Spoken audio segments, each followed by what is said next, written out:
And we are going live in 5, 4, 3, 2, 1.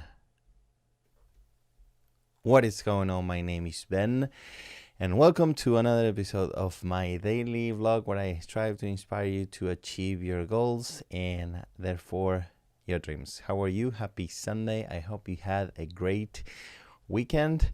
I was very quiet here in our household this weekend because we've got two not very nice days weather-wise. Yesterday we got a little tiny rain, and today we got more rain. So we did a lot of house chores here with my lovely wife and our girls who helped us on the way.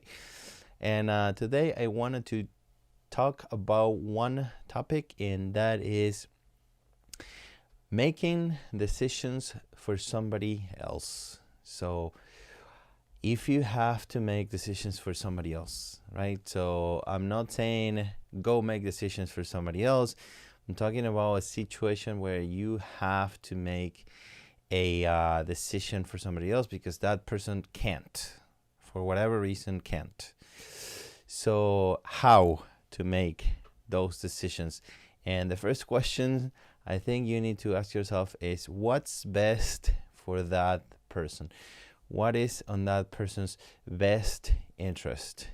And ask yourself that question. And if you are not sure, or if you have doubts, talk with other people who love that person as much as you do. For example, if you have siblings and the decision is about your parents, talk with your siblings.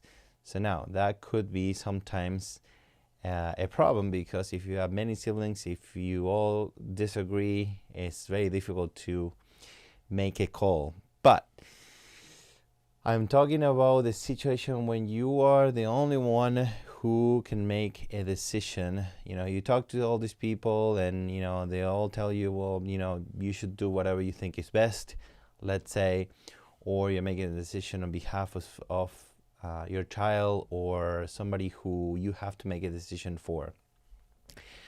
So then you reach a point where you don't know where to go because you have two possible scenarios to go with and you're not sure which one to go to. So if you ask yourself the question, what do I think is the very best for that person? And your conclusion is like, it's either one of the two decisions. So when then the question to ask is, which one of the two decisions are going to make me feel more guilty in the future?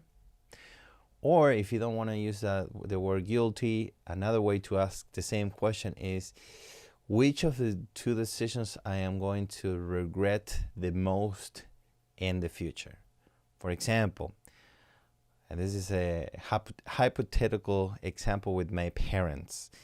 So if my dad gets Alzheimer's disease and he can't make decisions by himself, and I need to make a decision to put him on a nursing home or just leave him by himself with my mom, which is also elderly, and because, you know, I feel bad for bringing my dad to a nursing home or to a geriatric institution. So which way should I go? So in that case, for example, the way I see it, and I am dealing with, actually, I am going to be dealing with a very similar situation with my parents, and that's why I'm using that example, because on a way, I'm getting ready to make a decision like that. Is what am I going to regret the most? For example, if my dad broke his hip a few months ago, and he got surgery and was at the hospital for a month or for 2 months or whatever, now he's back in his home. So I have two choices: leave him there because I feel bad, I feel guilty about either decision I make.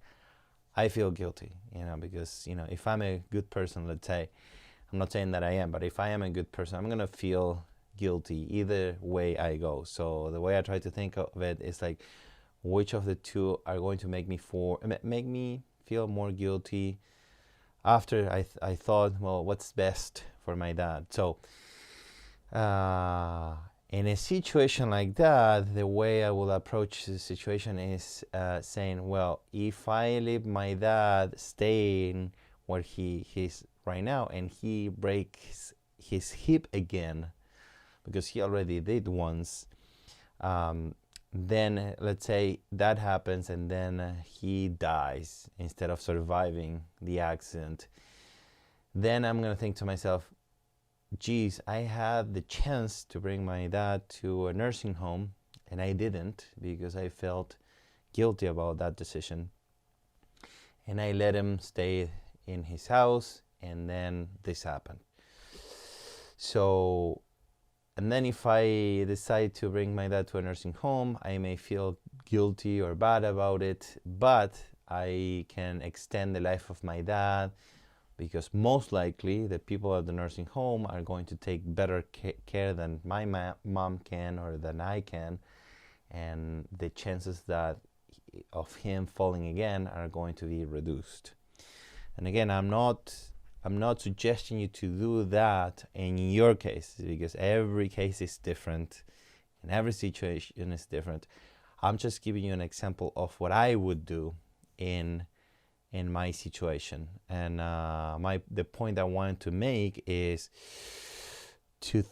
when you get stuck on making a decision on behalf of somebody else, and the two decisions you have on your plate are very similarly beneficial to that person, then one is another question that can help you make a final decision is, which of the two decisions are going to make me feel more guilty? Or if you don't want to use that question, you can say, which of these two decisions I am going to regret the most if something goes wrong in the future, right? So that's the point that I wanted to make, and I hope this helps you make a decision on behalf of somebody else.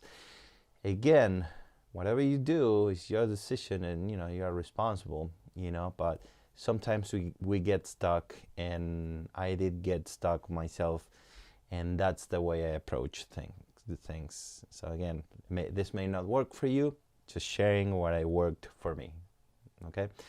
And now I have a quote from Masterplan Your Success. In the back of my book, I do have, I think there are 236 quotes, personal quotes I wrote over the years. And the quote that I have for you is, if you listen to only one side of the story, you are simply a coward.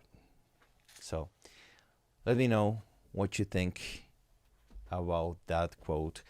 I talked about this in a few episodes ago, and I'm talking about the situation where it's not a very critical or extreme situation. For example, if you have a child and was molested, that's fine. You should listen to only your child's story. I'm not talking about this extreme situation. I'm talking about most other situations.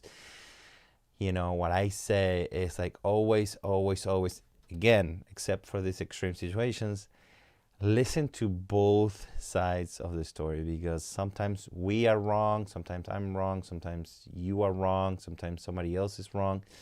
And to make a better judgment, I always recommend to listen to both sides of the story whenever possible. Okay, so that's, I want to clarify that.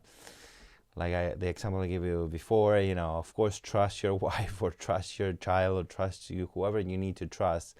You don't need to go and talk to the rapist, who is in jail right now, and listen to his side of the story. No, not talking about those extreme examples. Talking about most other examples. And that is all that I got for you. Happy Sunday. I wish you an excellent beginning of the week. Tomorrow is Monday, so week begins for everybody.